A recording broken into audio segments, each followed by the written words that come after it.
ஏத்துக்கு வாங்கினேன். அதுக்குள்ளே பாருங்க தலையை இப்படி வச்சுக்கிட்டு படுத்த பாருங்க சொட்டக்கண்ணு முறிஞ்சிருச்சு. வேர்த்து கொட்டுது, குளிச்சாலும் வேர்த்து கொட்டுது, குளிக்கலண்டாலும் வேர்த்து கொட்டுது. எப்படித்தான் இந்த பூமியில் வாழ்கிறதுன்னு தெரியல. சௌரிய பகவா சுட்ட இருக்கிறாரு. என்னம்மா சுட்ட இருக்கிறாரு. இப்போ லேசாக காற்று வருது. முருகா காற்று அனுப்புக்க முருகா. மனுஷ மக்கள்லாம் வாழணும். என்னத்தையா வச்ச வாங்க எல்லாருக்கும் வணக்கம் சொல்லிக்கிறேன். சர்மா மைண்ட் வாய்ஸ் ஒரு சேனல் சார்வா. எல்லா நைட்டையும் லூஸாக இருந்துச்சு, இப்போ பூரா டைட் ஆயிடுச்சு. காரணம் என்னவா இருக்கும்? உனியமாக புரிச்சுக்கிட்டு போகுது, குண்டாயிட்டே போகுது. என்னன்றே தெரியலை. எப்படி குண்டை குறைக்கிறோம்னு தெரியலை. யாராவது டிப்ஸு சொல்லுங்க கமெண்ட் பாக்ஸில். இன்றைக்கி நான் என்ன பேச போகிறேன்னு வச்சுக்கோங்க. இது நம்ம அக்கா குடமிளகாக்கார அக்கா கேரளாவில் இருக்காங்க. நல்ல நம்மளுக்கு ஒரு சகோதரி மாதிரி தான். நிறைய விஷயங்களை நான் எடுத்து பேசுகிறதுக்கு நிறைய பாயிண்ட் எடுத்து கொடுத்துருக்காங்க இந்த சேனலில். அப்படி கமாண்ட் பண்ணுவாங்க. குடமிளகா வச்சுருப்பாங்க. அது அக்கா பேர் தான் தெரியல. சரி விடுங்க, பேர் தெரியாட்டேன்ன இம்புட்டு விஷயம் சொல்லிட்டோம்ல. அவங்களுக்கு புரியும், மற்றவங்களுக்கு புரியாது. என்ன சவுண்டை குறைங்க போய் அவங்க சொல்லியிருந்தாங்க. ஏன் பானுமதி உங்கள் வீட்டிலேயே மும்பிட்டு காலி இடம் கிடக்கே, இதில் வீடு கட்டாமல் நீ எதுக்கு தனியாக போய் ஒரு இடத்த வாங்கி அதுக்கு காசை போட்டு வீடை கட்டினேன் அப்படின்னு கேட்டிருந்தாரு. ஏக்கா நீங்கள் சொல்கிறது கரெக்டு தான். இடமான இடம் கிடக்கு. வீடு ஒரு லைன் தான் கட்டியிருக்கு. இந்த லைனில் அதே மாதிரியே லைன் வீடாக கட்டலாம். இல்லை பெரிய வீடாகவும் மாடி வீடாக கட்டணும்னா அப்படியே லாஸ்ட்டாக போய் அந்த கிடக்கு வருங்க, அதுலேயும் மாடி வீடாக கட்டலாம். அதில் நீங்கள் சில பேர் அந்த இடத்த க்ளீன் பண்ணிவிட்டு சமைச்சிருக்கோம் தானேன்று. ஏங்க அது க்ளீன் பண்ணினாலுமே அது புளி இலை வந்து இப்போ வந்து புளியை பழம் பூரம் பழுத்து உதுக்கிற நிலைமையில் இருக்குது. அதனால வந்து பார்த்துக்கிங்க புளி இலை திணி பொடி இலையாக விழுந்துருது. கூட்டி தான் நேற்றே கூட்டி ரெடி பண்ணி வச்சுருந்துருக்காங்க. ஆனாலும் புளி இலை விழுந்துருச்சு. அரசலையும் புளி இலையும் விழுந்த மணிக்கா இருக்குது. வேப்பலையை கூட கூட்டி தள்ளிடலாம். புளி இலையை கூட்டி தள்ளுறது ரொம்ப கஷ்டம். இருந்தாலும் கொஞ்சம் கூட்டி தள்ளிச்சிருக்கலாம். மறுபடியும் இன்னொரு தடவை கூட்டி இருந்திருக்கலாம். என்ன நானும் அப்படித்தான் சொன்னேன். இல்லாட்ட ஒரு தார் பாயை விரிச்சிருக்கலாம்ல அப்படின்ட்டு. நீ வந்து விரிக்க வேண்டியதானேன்றாங்க. நான் இங்கேருந்து என்கிட்ட சொல்லியிருந்தாலும் ஒரு தார் பாயை எடுத்துகிட்டு போயிருப்பேன். நான் போகிறதுக்குள்ளே ஆரம்பிச்சு விட்டு அவங்க அப்படி சொல்லிட்டு கிடக்காது. அப்படியே அந்த அக்கா சொல்லியிருந்தாங்க அதில் ஒரு வீடை போட்டிருக்கோங்க அக்கா. ஏக்கா நான் அதில் தான் வீடை போட்டே இருந்தேன். எல்லாருக்குமே மாமியை வந்து ஒரே ஒரு வீடு, ஒரு அந்த நாத்தனார் இருக்கு பற்றியில் அந்த வீடு, அதுக்கப்புறம் ஒரு சின்னதாக தங்கிட்டு ஒரு ரூம்பு. அந்த ரூமில் அடுப்படி மாதிரி வச்சுக்கிட்டு இந்த ரூம்பை வச்சுக்கிட்டு இதில் தான் நாங்கள் இருந்தோம். அப்படி இருக்கிறப்பதே வந்து மச்சானுக்கும் எனக்கும் ஒரே கல்யாணமாக முடிச்சிட்டாங்களா. மச்சானுக்கு ஒரு சின்னதாக ஏப்போ இப்படி சவுண்டு வேணாம், சவுண்டை போட்டு தள்ளுது. மச்சானுக்கு ஒரு வீடை ஒரு 10க்கு 10 ரூம் எடுத்து ஓட்டை கவுத்தி வீடு. எனக்கு ஒரு 10க்கு 10 ரூம் எடுத்து சீட்டை கவுத்தி வீடு. ஓட்டை கவுத்துறதுக்கு காசு இல்லாமல் சீட்டு, இந்த சீட்டு இருக்கு பற்றியில் இந்த ஹாஸ்பிட்டல் சீட்டு, அந்த சீட்டை கவுத்தி எங்கள் அம்மா மொதல் எனக்கு வீடை அதை கட்டி கொடுத்துச்சு. அதில் தான் குடித்தரம் நடத்தினேன். அதுக்கப்புறம் ஒரு நகை அடகு வச்சு அங்கிட்டு இன்னொரு 10க்கு 10 ரூம் எடுத்து அதை பெட்ரூம் மாதிரி வச்சுக்கிட்டு இதை இந்த 10க்கு 10 ரூமில் அடுப்படி மாதிரி வச்சுக்கிட்டு சமைச்சிக்கிட்டு இப்போ இருக்கேன். இப்போ சென்ட்ரிங்கு வீட்டு போட்டிருக்கோம். அதில் சீட்டு போட்டிருந்தோம். அது இதே மாதிரி தான் ஒரு பெட்ரூம், ஒரு ஹாலுங்க, ஒரு பெட்ரூம் மாதிரி போட்டு 10க்கு 10 போட்டு அப்போ இதில் தாங்க இருந்தோம். அதில் இருக்கையில தான் பார்த்துக்குங்க அந்த வீடு நம்ம சொந்த வீடு மாதிரியே எனக்கு ஒரு நாளும் தோணுதில்லக்கா. எல்லா நாளுமே பார்த்துக்குங்க நம்ம வாடகை வீட்டில் இருக்கிறப்ப என்ன மாதிரி ஒரு உணர்வு இருக்கோ அதை விட ஒரு படி அதிகமாகத்தான் இருக்கும் பார்த்துங்க. ஏன்னு கேளுங்க, நான் இதை கஷ்டப்பட்டு சம்பாரித்து வீடு இது பண்ணி வச்சேன், கஷ்டப்பட்டு சம்பாரித்து இடம் வாங்கி போட்டேன். இந்த இடம் இல்லைன்னா வீடு கட்டி இப்படிலாம் பகுமானம் பண்ண முடியுமா?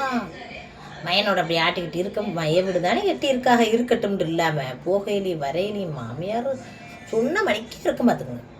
அது ஒரு பொருளை இப்போ ஒருத்தவங்களுக்கு நம்ம வந்து ஒரு பொருளை இரவலை கொடுத்துட்டு அந்த பொருளை அவங்க போட்டிருக்கப்பலாம் அவங்க ஒரு சேலையவே ஒரு உதாரணத்துக்கு சொல்கிறேன், ஒரு சேலையை ஒருத்தவர்கிட்ட கொடுத்துட்டோம். அவங்க கெட்டியிருக்கிறப்ப ஒரு கூடத்தை வச்சுக்கிட்டு இந்த சேலை நான் கொடுத்த சேலை தானேக்கா, நல்லா இருக்கேக்கா அப்படின்னு சொன்னோம்னு வச்சுக்கோங்க. இப்போ நல்லா இருக்குன்னு சொல்லி பாராட்டுறோமா இல்லை நம்ம கொடுத்ததை சொல்லி காட்டணுமா? ஏன்னா எப்படி இருக்குன்னு சொல்லுங்க வைப்போம். அவங்களுக்கு கேட்குற மனநிலை எப்படி இருக்கும்? அதே மாதிரி தான் மய வீடு சரி வீடை கட்டிக்கிட்டு அவங்க வீடை கட்டிக்கிட்டு அவங்க வாட்டுக்கு இருங்க அப்படின்னு சொன்னாங்க.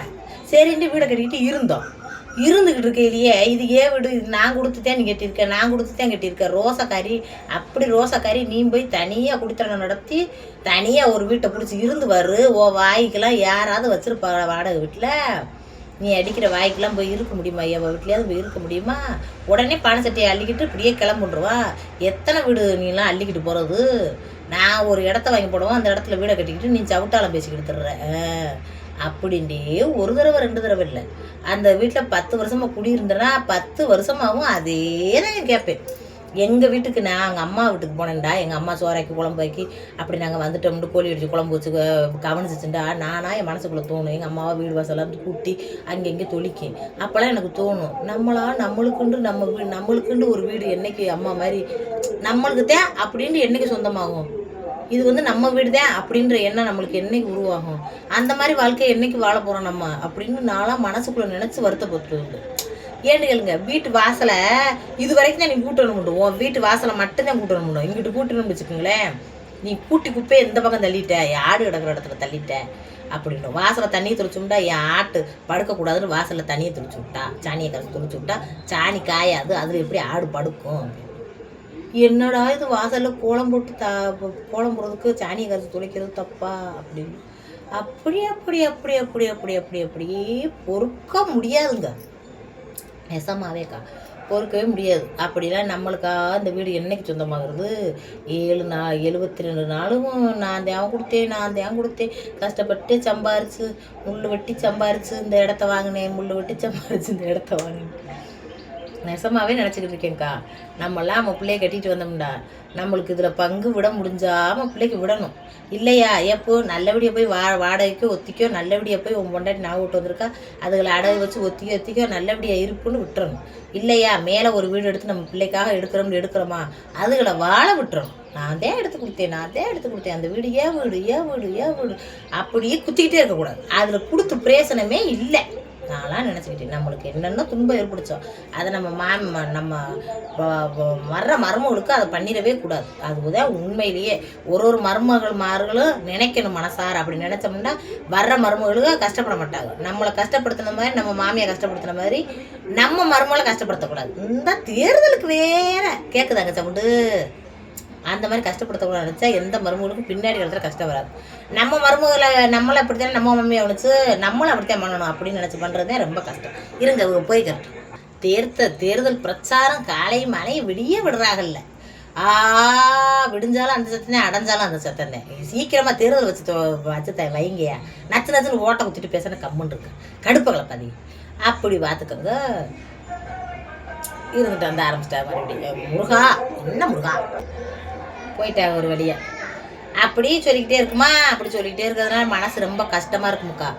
சரி அப்படி சொல்லிட்டு அது வாட்டு கடந்துட்டு போகுது. நம்ம கட்டின வீடு என்ன செய்யறது, அப்படித்தான் கொஞ்சம் பொறுத்துக்கிறணும் பானுமதி அப்படின்னு எங்கள் வீட்டுக்காரர் சொல்லுவார். சரிண்டி எங்கள் வீட்டுக்காருக்காக இது நம்மளுக்கு இப்போ மாமியார் மாமனார் இவங்கெல்லாம் எப்படி வச்சா நம்மளுக்கு என்ன, நம்மளுக்கு வந்து நம்ம வீட்டுக்காரர் நல்லபடியாக வச்சுருக்காரு அது போதும் அப்படின்னு நான் நினைப்பேங்க. 2-3 மருமகள் இருந்துச்சுன்னா ஒரு மருமகளை மட்டுமே தூக்கி வச்சு பேசுறது, ஒரு மருமகளை இது பண்ணிடுறது, ஒரு மருமக மயமண்டாட்டிட்டு வந்துட்டு நல்லா பேசுறது அப்படின்ட்டு பல சிக்கல்களை பல சிரமங்கள்லாம் முட்டாக்கிக்கிட்டு அவங்க இருப்பாங்க. அவங்க வாட்டுக்கு யாரை தூக்கி வச்சோனாலும் பேசட்டும். இப்போ சாம்பிராணி எடுத்துகிட்டு வந்து நான் பேக்கிங் பண்ணுவேங்க. நான் பேக்கிங் பண்ணுறேன்ட்டு மச்சாமண்டாட்டியும் அவ்வளோ பற்றியா எப்படி காசில் படைச்சிக்கிட்டு இருக்கா, நீனு படைக்க வேணாம் அப்படி விலை இப்படியே சும்மா வீட்டுக்குள்ளே கிடக்குற அப்படின்ட்டு மச்சாமண்டாட்டி சொல்லுவாங்க. சரிண்டு அவளும் சாம்பிராணி எடுத்துன்னு விடுவாள். அவங்க நாத்தனார் என் மாமியா எங்கள் மச்சாமண்டாட்டி எல்லாரும் கூட்டம் உட்காந்து சாம்பிராணியை வேகமாக கொண்டு போய் போட்டு அவளுக்கு முன்னாடி நிறைய பெட்டி எடுத்து பேக்கிங் பண்ணணும் போடுறே அப்படின்னு போடுவாங்க. அதுங்க நான் என்ன தெரியுமா நினைப்பேன், அப்போ அவங்க 3 பேர் செய்கிற வேலையை நம்ம ஒரு ஆளே செஞ்சு சீக்கிரமாக அவங்களுக்கு முன்னாடி அவங்க கண்ணுக்கு முன்னாடி பெட்டியை தூக்கிட்டு நம்ம போயிடணும் அப்படின்னு நினைப்பேன். அவங்க பேசிக்கிட்டே வேப்பமரம் இருக்கணும், வேப்பமரத்துக்கு நடுவில் ஒட்டி பேசிக்கிட்டே 3 பேர் அப்படி உட்காந்து அதில் கோர்ப்பாங்க. நான் என் வீட்டுக்குள்ளே கொட்டிக்கிட்டு அவளுக்கு கண்ணில் காட்டாமல் என் வீட்டுக்குள்ளேயே கொட்டிக்கிட்டு அப்படியே சாம்பிராணியை பேக்கிங் பண்ணி அப்படியே உள்ளே ஒரு பேப்பர் மாதிரி இருக்கும், அந்த பேப்பருக்குள்ளே அப்படியே 5 அடுக்கி மடிக்கி டப்பாவில் வைக்கணும். ஒரு டை மாதிரி இருக்கும், அந்த டையில் கொட்டி கொடுத்துருவாங்க 10 கிலோ. ஒரு டைக்கு 60 ரூபாயே முட்டான். அவங்க அங்கே 3 பேர் இது பண்ணாண்டா. நான் நினைப்பேன் அந்த நம்மளுக்கு உதவி பண்ணுறாங்க இல்லை நம்ம நாத்தனார் நம்ம மாமியார் தான் செத்தப்பட அந்த சின்ன மகளுக்கு மருமகளுக்கும் ஒரு கொஞ்ச நேரத்துக்கு போடுவோம், ஒரு 5 நிமிஷத்துக்கு போடுவோம் கூட போட மாட்டாங்க. அந்த மருமகளுக்கு அப்படி போட்டு கொடுப்பாங்க. அப்போ நான் நினைப்பேன் அவங்க 3 பேரும் பார்க்குற வேலையை நம்ம ஒரு ஆளே கொண்டு போய் அவங்களுக்கு முன்னாடி நம்ம பெட்டியை கொண்டு போய் கொடுத்து மறுவெட்டியை வாங்கிட்டு வந்துடணும் அப்படின்ட்டு தண்ணி கூட குடிக்காமல் எந்திரிக்காமல் உட்காந்து இடத்த விட்டு எந்திரிக்காமல் அம்புட்டு ஒரு வேகத்தில் போடுவேன் பார்த்துங்க. எனக்கு வந்து போட்டி போடுறது அதே சமயம் நம்மளை ரொம்ப மட்டப்படுத்திட்டாங்கன்னு அவங்களுக்கு முன்னாடி முன்னேறி காட்டுறது அந்த மாதிரி விஷயங்கள்லாம் வந்து ரொம்ப சவாலாக எடுத்துக்கிட்டு பண்ணுவேன் பார்த்துக்க. அது ரொம்ப சவாலாக எடுத்துக்கிறது மட்டும் இல்லாமல் அதில் முழு முயற்சியை இறங்குவேன். அப்படித்தான் பார்த்துக்குங்க வேகமாக எடுத்துக்கிட்டு ஓடுவேன். எனக்கு அப்படித்தான் எந்த இதுவுமே பண்ண மாட்டாங்க. காலையில் எழுந்துச்சு நான் வாசல் தெளிச்சா கூட அதை கூட நான் வாசல் தெளிக்கணும்னா அவங்க வாசல் தெளிக்கணும் அப்படின்னு நினச்சி எதிர்ப்பாங்க பார்த்துக்குங்க. கோலம் போட்டேன்னு வச்சுக்கோங்க, கோலம் போட்டு கலர் அடிச்சுன்னு வச்சுக்கோங்க, பத்தியா உடனே தான் எப்படி இருக்கா அப்படி இருக்கான்னு சொல்லி அதை சொல்லிக்கிட்டே இருப்பாங்க பார்த்துங்க. வச்சு அவனை எப்படி அதை சொல்லிக்கிட்டே இருப்பாங்க. அதனால் போட்டி பொறாமையுமா ஒரு சேலை எடுத்தாலும் சட்டை எடுத்தாலும் என்னதுன்னாலும் ஒரே இதாக இருக்குமுக்கா. அப்படியே ஓடிக்கிட்டே இருந்துச்சு, 4 பொழுது ஓடிக்கிட்டே இருந்துச்சு. சண்டையும் சத்தமானவொடனே அவங்க கரண்ட்லேருந்தே கரண்ட் எங்களுக்கு கொடுத்துருந்தாங்க பார்த்துங்க. கரண்டெல்லாம் அமுத்தி போட்டுருவாங்க. கரண்டில் அமுத்தி போட்டால் அங்கெல்லாம் கொசு ரொம்ப கடிக்குமுக்கா. நானும் சாப்பாடு போடலாம் வெளியில் வச்சு சாப்பிட்டுட்டு கொஞ்சம் பஞ்சாயத்துக்கெல்லாம் ஆளுகெல்லாம் கூட்டியிருந்து இப்படி சொல்கிறாங்க என்னன்னு கேளுங்க, கரண்ட் இல்லைன்னு நாங்கள் எப்படி இருப்போம் அப்படின்னா. இல்லை அதெல்லாம் ரொம்ப பேசுகிறா, அதெல்லாம் விட முடியாது. அவள் வீடு மட்டும்தான் அவள் கட்டினது, இடம் இடம். அவள் வீடை பேத்துக்கிட்டு போக சொல்லுங்கள், இடத்த விட்டுட்டு என் இடத்த விட்டுட்டு நான் சம்பாதிச்சது எனக்கு அப்புறம்தான் யாருக்கா இருந்தாலும் அப்படி இப்படின்ட்டாங்க. வந்து பேசின ஊரம் என்னத்த செய்கிறது, சரி நீங்கள் கொஞ்சம் நாளைக்கு ஒதுங்கி பிள்ளைங்க அப்படின்ட்டாங்க. எனக்கு ரொம்ப அழுகையாக போச்சு. நம்ம என்ன தப்பு பண்ணுறோம், சின்ன மாமியார் மருமகளுக்குள்ளே சண்டை வரும், அதுக்காகலாம் நம்மளை வீட்டை விட்டு இப்படி போச்சிடறாங்களே. ஒரு குடும்பமாக கொதுகலமாக குஜாலமாக நல்லபடியாக இருந்த வச்சோம், அதுலேயும் இப்படி சிரமமாகுது. அம்மா வந்து நம்மளை பார்க்க வர முடியாமல் பண்ணுறது, இப்படி பல விஷயங்கள் நடந்துக்கிட்டே போச்சு பார்த்துக்கோங்க. அப்புறம் இந்த கரண்ட் ஆஃப் பண்ணாக வருங்க, அதோட எனக்கு வந்து இங்கே இருக்கிறதுக்கு எனக்கு இஷ்டம் இல்லை. கரண்ட் இல்லாமல் நம்ம என்ன பண்ண முடியும். இப்போ கரண்ட்டுக்கே எழுதி கொடுத்தாலுமே ஒரு 6 மாதம் 3 மாதம் ஆகும். அந்த 3 மாதம் வரைக்கும் உங்கள் அம்மா வீட்டில் இருக்கான்றாங்க. 3 மாதம் வரைக்கும் எங்கள் அம்மா வீட்டில் இருந்துட்டு கரண்ட் இழுத்து நான் மறுபடியும் வந்தாலும் மறுபடியும் இங்கே நிம்மதியாக என்னால் இருக்க முடியாது. அதுக்கு பதிலாக நான் உங்கள் கண்ணுக்கு முன்னாடி ஒரு வீடை இந்த மதுரையில் நான் ஒரு இடத்த வாங்கி வீடை கட்டிடுவேன். அதனால் நான் வீட்டை விட்டு காலி பண்ணி போய்க்கிறேன். ஆனால் போகிறதுக்கு முன்னாடி அவங்க இடத்த நான் விட்டுட்டு போயிடுறேன். ஆனால் நான் கட்டின கட்டடத்துக்குரிய காசை கொடுத்துட சொல்லுங்க, நான் போயிடுறேன் அப்படின்ட்டு. அவங்க அதெல்லாம் முடியாது வைக்காது அப்படி இப்படின்றாங்க. அப்புறம் ஒரு வழியாக பேசி நான் என்ன அந்த கட்டடத்துக்கு செலவழிச்சோன்னா அந்த காசை எங்கே இருக்கும். ஏன் நான் போய் ஒரு இடத்துல போய் வாடகைக்கு இருக்க முடியாது. வாடகைக்கு என் பிடிச்ச வெறும் இப்போ 3000 3500 சம்பளம் வாங்கினார். அதை வச்சுக்கிட்டு நான் சம்பளம் இது பண்ண முடியாது. நான் ஒரு ஒத்திக்கு தான் பிடிச்சி போகணும். ஒத்திக்கு பிடிச்சி போனாலும் இன்றைக்கி 2 லட்சம் 3 லட்சத்துக்கு குறைஞ்சி பிடிச்சி போக முடியாது. அது எத்தனை வருஷத்துக்கு முன்னாடி, ஒரு 15 வருஷத்துக்கு முன்னாடி. அப்படி 15 5 7 8 வருஷத்துக்கு முன்னாடி, 8 வருஷம் இருக்கும் அப்படின்னு நான் சொன்னேன். அதோட பேசி அடிச்சு இடம் வேணும்ன்ற சும்மா வீட்டை விட்டுட்டு போனால் அந்த வீட்டில் வாடகைக்கு ஆளை வச்சுட்டு போக சொல்லுங்கள் அப்படின்னாங்க. வாடகைக்கு ஆளை வச்சுட்டு போனால் என்னையவே இந்த படம் எடுத்துறாங்க.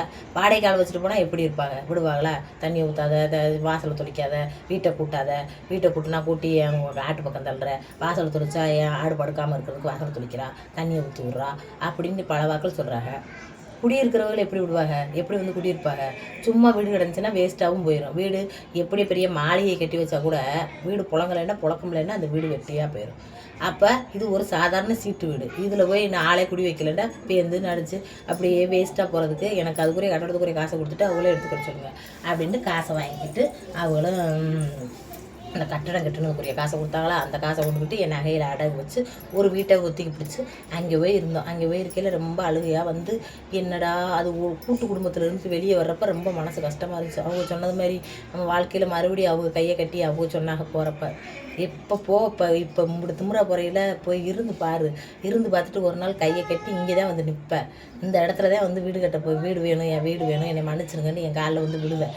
அப்படி ஒரு நாள் வரும் அப்படின்னாங்க. நான் சொன்னேன் அப்படி ஒரு நாள் வந்துச்சுண்டா, அந்த நாள் தான் எனக்கு கடைசி நாள். கண்டிப்பாக உங்கள்கிட்ட வந்து திரும்ப வந்து உங்கள் காலில் விழுந்தோம். உங்கள்கிட்ட எனக்கு மறுபடியும் நான் செஞ்சது தப்பு நான் தப்பு செய்ய கிடையாது. சின்ன சண்டையை வறுக்கத்தான் செய்யும். பிள்ளை இருந்துட்டு போதும் கண்ணுக்குள்ளே பார்த்துக்கிறவங்க இல்லாமல் வெளியே இருங்கன்னு சொல்லிட்டீங்க.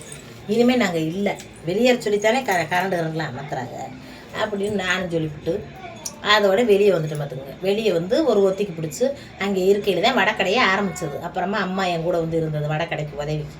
பிள்ளைகள்லாம் சின்ன பிள்ளையாக இருக்குது. மானசம் பூச்சாலாம் ரொம்ப குட்டி பிள்ளையாக தான் இருக்குது. மானசம் மாதிரி சின்ன பிள்ளையாக இருக்குது.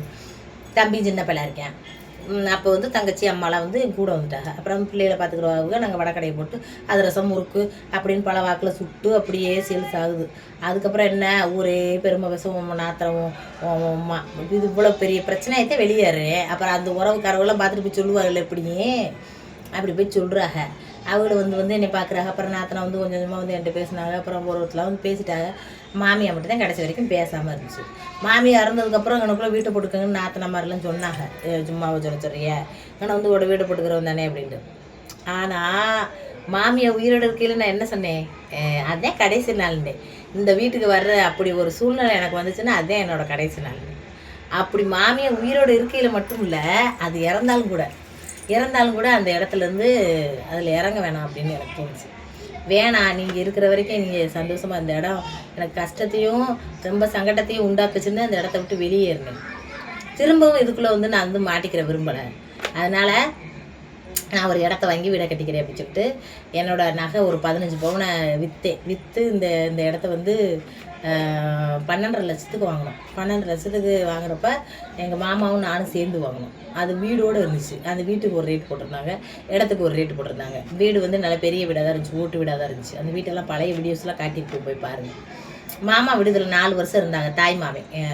அவங்க 4 வருஷம் இந்த வீட்டில் இருந்தாங்க. நான் அப்போ ஒரு 15 பவனை விற்றுட்டேன்னா தங்கச்சிக்கு ஒரு 20 பவன் போட்டு விட்டேன் அவளுக்கு கல்யாணத்துக்கு. அப்புறம் கொஞ்சம் கொஞ்சம் நகைகளை அடகு வச்சு நான் லீஸுக்கு இருக்க முடியல.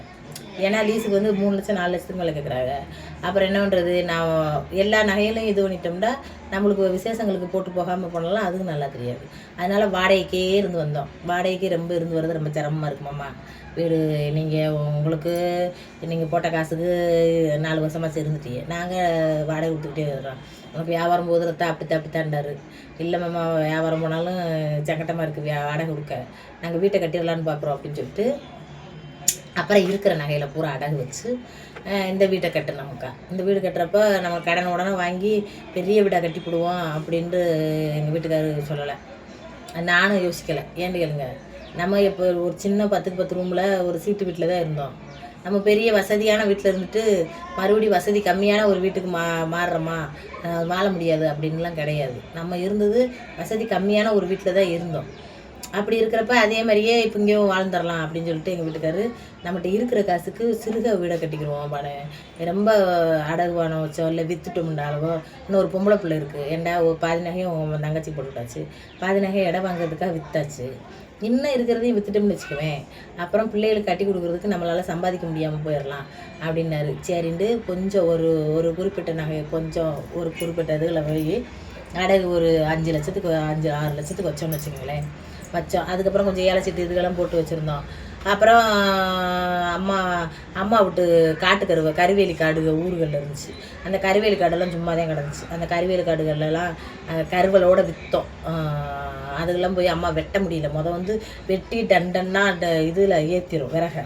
ஆள் விட்டு வெட்டி அப்பா இருக்கிறப்ப ஆள் ஏற்பாடு பண்ணி வண்டியில் ஏற்றிட்டு வந்து ஆளை விட்டு வெட்டி டன்னு கணக்கில் ஏற்றி கொண்டு போய் இறக்கிடுவார். இப்போ அம்மாவுக்கு விவரம் தெரியல. எங்கள் வீட்டுக்காருக்கு அதை பற்றிலாம் அந்த பிஸ்னஸை பற்றி விவரம் தெரியாது. அப்போ விவரம் தெரியாத ஒரு தொழிலில் இறங்கிட்டு நட்டமாக போய் நிற்கிறதுக்கு அப்படியே மொத்தமாக விற்று விட்டுருங்க மணின்ட்டார். அதோட மொத்தமாக விற்றுட்டு அதுலேருந்து கொஞ்சம் காசு கொண்டு வந்து அம்மா கொஞ்சம் கொடுத்துச்சு. அப்படி இந்த வீடு கட்டுறதுக்கு ஒரு 11 லட்சத்துக்குள்ளே செலவாச்சுன்னு நினைக்கிறேன். அதில் நிறையா எங்கள் வீட்டுக்காருக்கு செலவழிக்க தெரியாமல் நிறைய செலவு பண்ணிட்டார், கொஞ்சம் குளறுபடியாக. அது மாதிரி செலவழித்து வீடை கட்டிட்டோம்க்கா. அதுக்கப்புறம் இங்கே போன் முடியும் எனக்கு தோணவே இல்லைக்கா. இந்த மாதிரி ஏதாவது ஒரு நல்ல நாள் பெரிய நாள் விசேஷம் இதுகளுக்கு மட்டும் போய் நாத்தனா நங்கைண்டு போய் குதியாலம் போட்டு குசாலம் போட்டு சமைச்சு குமிச்சு சாப்பிட்டுட்டு என்றைக்காவது வாண்டா போய் இருப்பேன். அப்படி விருப்பம் இருந்தால் போயிருப்பேன், இல்லைன்னா வீட்டுக்கு வந்து வெளியே வந்துடுவேன். இப்போவும் அங்கே போகணுன்னு எனக்கு தோணவே தோணாது. இப்போ வந்து அங்கே மச்சான் விடும் நாத்தனார் தான் இருக்காங்க. இன்னொரு நாத்தனா வெளியில் போயிட்டாங்க, இன்னொரு குழந்தைன வெளியில் போயிடுச்சு, நாங்களும் வெளியில் வந்துட்டோம். அவங்க 2 பேரும் தான் இருக்காங்க. அவங்க வடுக்கிறதுக்கு போட்டோம். நம்மளுக்கு அந்த இடத்த விற்றாண்டா வச்சாங்கன்னா நம்மளுக்கு பங்கல்னு போக போகிறதில்ல, என்ன நம்மளை விட்டுட்டு இது பண்ண போகிறதில்ல. வாழ்கிற வரைக்கும் வாழ்ந்து யாரோ ஒருத்தர் அனுபவிச்சுட்டு போகிறாங்க, அவ்வளவுதான். நம்மளுக்கு அதில் வேண்டாம். நான் திரும்ப போய் நம்ம மாமியார்ட்ட விட்ட சவாலிருந்து மீறிக்கிட்டு அங்கே போக வேணாம். அவங்க இல்லைன்றதுக்காக நம்ம அங்கே போய் வீடு கட்டி அங்கே போய் வாழ வேணாம் அப்படின்னு எனக்கு தோணுச்சு. ஏன்னா பழைய இதுகள்லாம் என்னால் மறக்கவே முடியாதுக்கு. அவ்வளோ மனசு பாதிப்பை உண்டாக்கியிருக்காங்க, மன பாதிப்பை உண்டாக்கியிருக்கு, மன வலியவையும் கொடுத்துருக்கு. அது என்னைக்கு மறக்க முடியாது. அதை தான் நான் வெளியில் ஓடியாந்து வீடை கட்டிக்கிட்டு அப்படி அதாவது நம்ம வாழ்க்கையில் முன்னேறதுக்கு ஏதாவது ஒரு பாயிண்ட் வேணும். எதுவுமே இல்லாமல் முன்னேற முடியாது. யாராவது நம்மளை அவமானப்படுத்தணும், யாராவது நம்மளுக்கு ஒரு குறிக்கோளை உருவாக்கி கொடுக்கணும். அப்படி குறிக்கோளை உருவாக்குறப்ப தான் நம்ம அந்த குறிக்கோளை நோக்கி ஓடுறோம். நம்மளை வந்து இது பண்ணி காட்டணும் அப்படின்றதுக்காக ஓடுறோம். அப்படி தான் என் மாமியை ஒரு குறிக்கோளை உருவாக்கி கொடுத்துச்சுன்னு நினைக்கிறேன். அன்றைக்கி மச்சான் முன்னாடிக்கு அவங்கெல்லாம் சேர்ந்து அந்த சாம்பிரான் பேக்கிங் பண்ணுறப்ப தான் எனக்கு ஒரு ஆர்வம் வருது, நம்ம அவங்கள முந்தணும் அப்படின்னு. அதுக்காக நான் வேகமாக முயற்சி பண்ணுறேன். என்னோடய முயற்சியை அங்கே ஒரு என்ன சொல்கிறது, நான் முயற்சி எடுக்கிறதுக்கு அவங்க தான் ஒரு உறுதுணையாக நிற்கிறாரு. அதே மாதிரி தான் இங்கே இந்த வீடு வாசல்லாம் உனக்கு கிடையாது, நான் கட்டுனது, நான் வாங்கினது அப்படின்னு அடிக்கடி அவங்க சொல்கிறப்ப மனசில் நம்மளுக்காக நம்மளுடைய வீடு, நம்மளுடைய இடம் அப்படின்ட்டு நம்ம ஒன்றை உருவாக்கிக்கிறணும் அப்படின்ற ஒரு வைராக்கியம் மனசுக்குள்ளே வருது. அப்படி வர்றப்ப தான் நம்ம என்ன வேலை பார்க்கலாம், என்ன தொழில் பண்ணலாம், என்ன செய்யலாம், என்ன பண்ணலாம் அப்படின்ற யோசனை நம்ம மூளைக்கு வருது. எதுவுமே இல்லாமல் அந்த இடத்தையே இப்போ விட்டுரு. இப்போ நிறைய பேர் என்னை பார்த்துட்டு எங்கள் உறவுக்காரங்க சொல்கிறது என்ன தெரியுமா, அன்றைக்கி உன் மாமி அப்படிலாம் சண்டை போட்டு பண்ணி வெளியே அனுப்பாட்டாலும் இன்றைக்கி நீ இந்த நிலைமைக்கு வந்திருப்பியா, இதே மாதிரி இந்த இடத்துலையே எங்களுடைய வாழ்க்கையை, உன்னோட வாழ்க்கையை உன் மாமி எப்படி அது வாழ்க்கையை கடந்து முடிச்சு விடுச்சோ அதே மாதிரி இன்றைக்கி நீனும் உன் வாழ்க்கையை முடிச்சு கடத்து இந்த இதுலேயே முடிஞ்சிருக்கும் உனக்கு. இப்போ பாரு, ஒரு 4 இடத்துல போய் ஒரு வடையை போட கற்றுக்கிட்ட, ஒரு பேச அந்த மீடியாக்குள்ளே கூட வந்துட்டேன், அப்படி ஒரு வாழ்க்கை தரம் உயர்ந்துக்கிட்டே போயிடுச்சு பற்றியா. அதுக்கு காரணம் எல்லாம் உன் மாமியாக தான் சொல்லுவாங்க. அது நெசமாக பொய்யா, அது உண்மையிலேயே என் மாமியாக தான். அன்னைக்கு என் மாமியாக கேட்ட ஒரு சுருக்குன்ற வார்த்தைகள் இல்லை. அப்படியே தான் நான் நினச்சிக்கிட்டு ஓடிட்டேன் பார்த்துக்குங்க. இப்போ திரும்ப அவங்க இது பண்ணதுக்கப்புறம் அங்கே போகணுன்னு எனக்கு தோணலாக்கா. இதுதான் நெசம், இதே உண்மை. நான் உங்களுக்கு கமாண்டில் அதை சொல்லியிருப்பேன், ஆனால் இந்த மாதிரி விவரமாக சொல்ல முடியாது, மற்ற எல்லாரும் தெரிஞ்சுக்கிட்டுன்றதுக்காக இதை சொல்லியிருக்கேன். பின்னாடி ஒரு 3-4 சென்ட்டுக்கிட்ட கிடக்கு இடம், 3 சென்ட்டுக்கு மேலே தான் கிடக்கும். அதில் நல்ல பெரிய வீடை கட்டலாம். ஆனால் நான் கட்டாமல் இருந்ததுக்கு காரணம் அதுதான், வேறு ஒன்றுமே கிடையாது. திரும்ப போய் அதுக்குள்ளே போய் உழப்ப வேண்டாம். இப்போ நாத்தனார்கிட்ட போய் இருக்கிறப்ப அங்கேயும் இதே மாதிரி சின்ன சின்ன சிலம்பல் வரும், பிரச்சனை வரும், சண்டை வரும், அப்படிலாம் இருக்கும். இப்போ தள்ளி இருக்கிறப்ப நம்மளுக்கு பாசமும் அதிகரிக்கும். நம்ம போய் வர அதை ஏதாச்சும் விற்கிறாங்கன்னா நம்மளுக்கு கண்டிப்பாக அதில் பங்கு என்னவோ அது நம்மளுக்கு என்னவோ அதை இது பண்ணிக்கிட்டோம், இது பண்ண போகிறோம். அது வரைக்கும் ஆண்டு அனுபவிக்கிறவங்க அனுபவிக்கட்டும். அவங்களுக்கு கஷ்டம்னு போய் அதில் போய் இப்போ நான் இப்போ திடீர்னு எங்கள் வீட்டுக்காருக்கு எனக்கு ஒரு சண்டைன்னு வச்சுருங்க, நான் படுக்க என் மாமியார் இருந்த வீட்டில் போய் ஒரு நாளாக நான் படுக்க போய் கதை நாத்தனை வீட்டுக்குள்ளேயும் போகல. ஏன்டா எப்படியா இருந்தாலும் அண்ணனுக்கு எதிர்த்து தான் பேசுவாங்க.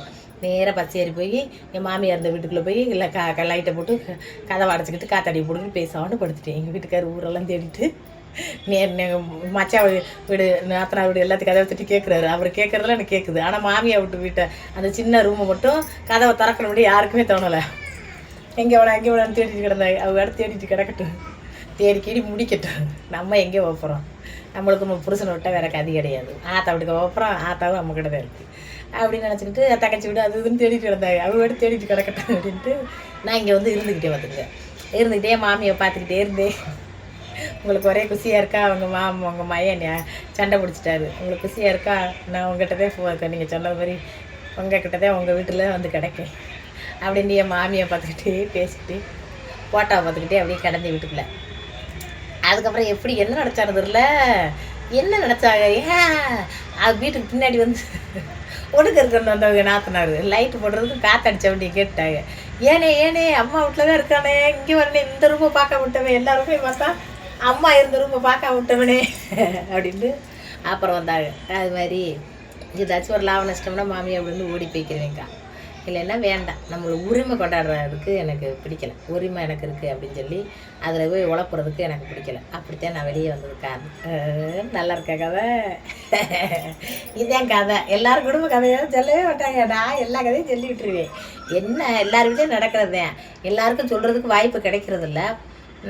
எனக்கு வாய்ப்பு கிடச்சிருக்கு, அதனால சொல்கிறேன். எங்கள் சொந்தக்காரங்களும் சொல்கிறாங்க, எல்லாரும் அப்படி ஒன்றே மாதிரி சொல்லவே மாட்டாங்களே, எல்லாரும் இட்டுக்கட்டி தான் பேசுவாங்க, நீ தான் இப்படி சொல்லிட்டு தர்றேன். இட்டுக்கட்டி பேசுகிறவங்களுக்கு இட்டுக்கட்டித்தனமாக பேசிட்டு போகிறாங்க. நம்மளுக்கும் உண்மையை பேசி போவோம், அதில் பிடிச்சி லைக் போவாங்க. மணி ஆயிடுச்சா 23 நிமிஷம் ஆயிடுச்சு, இது கேப்பையெல்லாம் அப்படி கதையவா தாடி இப்படி வீடியோவில் பேசுனா பொழுது போகிறதே தெரியல உங்க. சரி கேட்டுவிட்டு லைக் பண்ணுங்கள். நீங்களும் பாத்திரம் மட்டும் விளக்கிக்கிட்டு துணியை துவைச்சிக்கிட்டு என்னதையோ பண்ணிக்கிட்டே கதையை கேளுங்க, லைக் போடுங்க. இது அக்கா கமாண்டு போடுங்க, கரெக்டாக நான் சொன்னதுண்டு. நான் சொன்ன கதை கரெக்டான கதை கமாண்டை போடுங்க. குடம்பலாக்காராக்கா அவங்களுக்கு தான் இந்த கதை பூரா எல்லாரும் கேட்டுட்டு நான் சொல்கிறதெல்லாம் சரிதானா அப்படின்றத கமெண்ட் பாக்ஸில் சொல்லுங்கள். தப்பு இருந்தாலும் சொல்லுங்கள், என் மேலே இருக்கிற தப்புகளை நான் திருத்தி கொள்றதுக்கு முயற்சி செய்வேன் சரியாக இருந்துச்சுன்னா.